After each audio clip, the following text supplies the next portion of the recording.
के नक्शे पर एक पतली सी लकीर है, लेकिन इसका असर पूरी दुनिया की इकोनॉमी पर पड़ता है। ये है स्ट्रेट ऑफ होर्मुज। यहां से गुजरता है दुनिया का लगभग 20% ऑयल।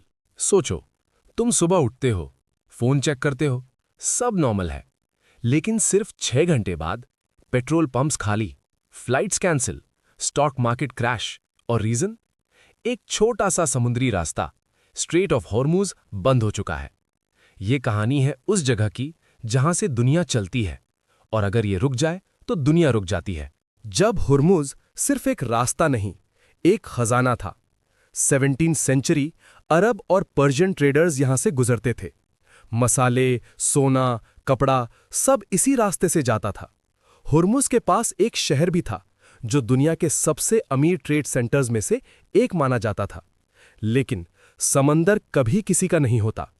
पायरेट्स, तूफान और धोखा, ये सब इस रास्ते को खतरनाक बनाते गए। अब ये सिर्फ ट्रेडर्स का रास्ता नहीं था, ये बन चुका था कंट्रोल का खेल। British ships, war fleets, gun powder की स्मेल, हर तरफ टेंशन। जो इस रास्ते को कंट्रोल करता वो दुनिया का फ्यूचर कंट्रोल करता। 20वीं सेंचुरी, ऑयल मिलता है और सब कुछ बदल जाता है। अब हर शिप के अंदर सिर्फ माल नहीं, पावर होती है। जैसे जैसे दुनिया बदलती गई, हॉर्मुज की इंपॉर्टेंस वैसे वैसे और बढ़ती गई। ब्रिटिश एम्पायर ने इस रूट पर कंट्रोल करना चाहा, क्योंकि जो हॉर्मुज कंट्रोल करेगा वो ट्रेड कंट्रोल करेगा। फिर आया 20वीं सेंचुरी। ऑयल की डिस्कवरी ने सब कुछ बदल दिया। अब ये सिर्फ एक रास्ता नहीं, दुनिया की एनर्जी लाइफलाइन बन चुका था। वॉर के दौरान शिप्स को अटैक किया गया। वक्त बदला, लेकिन हुर्मुज की कहानी और खतरनाक होती गई। अब ये सिर्फ ट्रेडर्स का रास्ता नहीं था, ये बन चुका था कंट्रोल का खेल। British ships, war fleets, gun powder की स्मेल, हर तरफ टेंशन। जो इस रास्ते को कंट्रोल करता वो दुनिया का फ्यूचर कंट्रोल करता।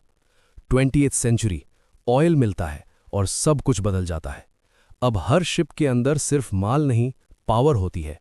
एक चिंगारी और पूरा समुंदर आग बन सकता है। अब कहानी सच बनने वाली है। 1980s first tanker war. Iran Iraq war के दौरान ऑयल टैंकर्स को टारगेट किया गया। Missiles, mines, attacks. 500 से ज्यादा शिप्स डैमेज हुए। दुनिया शॉक में थी। ऑयल सप्लाई डेंजर में आ गई थी। Second, USS Vincennes incident, 1988। Iran air flight 655 shooting. एक अमेरिकन वॉरशिप ने गलती से एक पैसेंजर प्लेन को शूट कर दिया। 290 लोग मारे गए। पूरा वर्ल्ड हिल गया। हॉर्मुज फिर हेडलाइंस में था। 3 जुलाई 2019 oil tanker attacks. 2019 gulf of Oman tanker attacks. Modern time, advance दुनिया, लेकिन हॉर्मुज फिर डेंजरस बन गया। ऑयल टैंकर्स पर mysterious attacks, blasts, fire, chaos. News channels पर एक ही सवाल, कौन जिम्मेदार है? आज हर दिन हजारों शिप्स यहां से गुजरती हैं। Oil tankers, cargo ships. दुनिया का लगभग 20% ऑयल इसी नैरो पैसेज से निकलता है। कंट्रीज जैसे ईरान और ओमान इसके दोनों साइड्स पर है। यहां टेंशन भी रहती है, कभी मिलिट्री शिप्स, कभी वार्निंग्स, कभी थ्रेट्स। एक छोटी सी गलती एक ग्लोबल क्राइसिस बन सकती है। आखिर हॉर्मुज क्यों इतना इंपॉर्टेंट है? सिंपल जवाब, एनर्जी। सोचो, तुम्हारी बाइक, कार, प्लेन सब ऑयल से चलता है, और उस ऑयल का बड़ा हिस्सा इसी एक रास्ते से आता है। अगर ये बंद तो दुनिया स्लो नहीं, फ्रीज हो जाएगी। पेट्रोल प्राइसेस एक्सप्लोड, ट्रांसपोर्ट रुक जाता है, इकोनॉमी क्रैश। ये सिर्फ एक स्ट्रेट नहीं, ये दुनिया की एनर्जी आर्टरी है। कंट्रीज ऑल्टरनेटिव रूट्स बना रही हैं, लेकिन फिर भी डर रहेगा कि अगर कल कोई वॉर होती है और हॉर्मुज ब्लॉक हो जाता है तो एआई, टेक्नोलॉजी सब फेल हो सकता है।